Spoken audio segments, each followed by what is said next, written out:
Olá, colegas policiais civis. O meu nome é André Henrique, sou diretor jurídico do Simpol DF.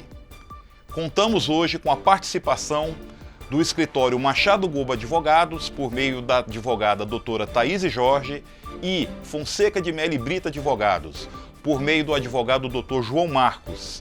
A nossa finalidade: trazer esclarecimentos gerais à categoria sobre a recente decisão do Supremo Tribunal Federal na ação direta de inconstitucionalidade 5801. Dr. João Marcos, como foi a atuação do Simpol na ADI 5801? Bom, a atuação do Simpol nesse processo, nessa ADI, foi uma atuação técnica. Nós apresentamos memoriais aos ministros relatores. Inicialmente ingressamos como amicus curiae, amigo da corte, e lá pudemos apresentar razões pertinentes ao tema, tratando sobre o regime previdenciário e projetando luzes especificamente para o entendimento do Supremo, o então entendimento do Supremo no sentido de que é por meio de lei federal que se trata sobre o regime jurídico, sobre vencimentos do policial civil. E se tratando de regime jurídico, estaria aí sim o regime previdenciário do policial civil. Pois bem, a ação foi ajuizada em 2017 pela Cobrapol e logo em seguida o Simpol ele pediu o ingresso como amigo da corte, amicus curiae.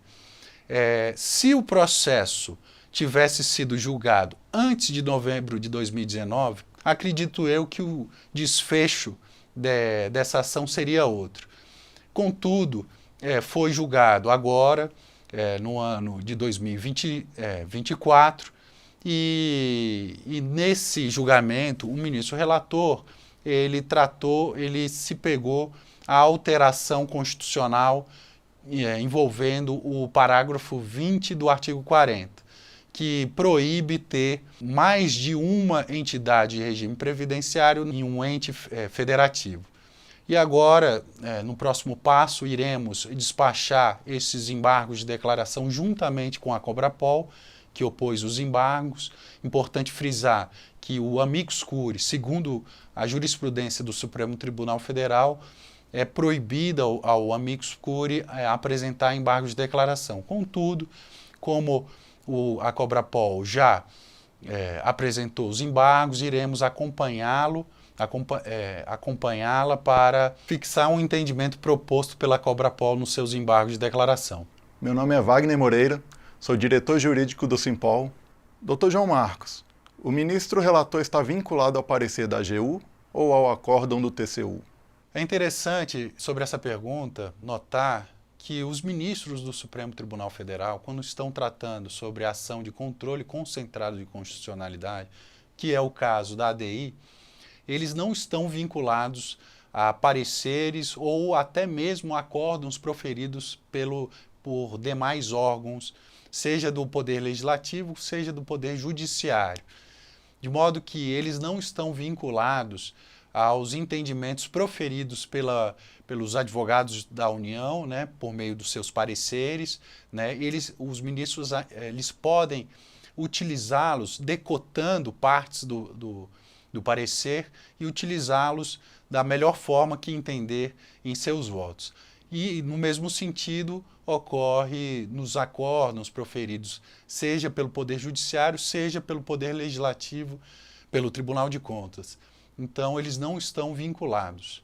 Por que o pedido de inconstitucionalidade feito pela PGDF nos embargos de declaração não se opõe à tese defendida pela Cobrapol e pelo sindicato? A PGDF adotou a mesma linha argumentativa inicial sustentada na ADI que foi interposta pela Cobrapol e pelo sindicato, que também defendem a inconstitucionalidade da Lei Complementar 769/2008 no seu parágrafo 2º. Se o pedido de inconstitucionalidade for acolhido, reforça a tese original da ação. Por que o sindicato não insistiu no pedido de inconstitucionalidade nos embargos de declaração? Os embargos de declaração não são meio adequado para rediscutir o mérito de uma decisão judicial, especialmente em âmbito da ADI e no Supremo Tribunal Federal. Eles se destinam apenas a sanar omissões, contradições ou obscuridades no acórdão e não para modificar o entendimento do julgamento principal. Porém, havendo a defesa pela inconstitucionalidade e sabendo que a PGDF já havia apresentado os embargos de declaração neste sentido, abriria-se margem para o não recebimento do nosso recurso, prejudicando outro ponto de defesa da categoria que é muito importante, que é a impossibilidade de modulação requerida pela PGDF. Doutora Thaís Jorge, qual é o verdadeiro objetivo da Procuradoria do DF com os embargos de declaração?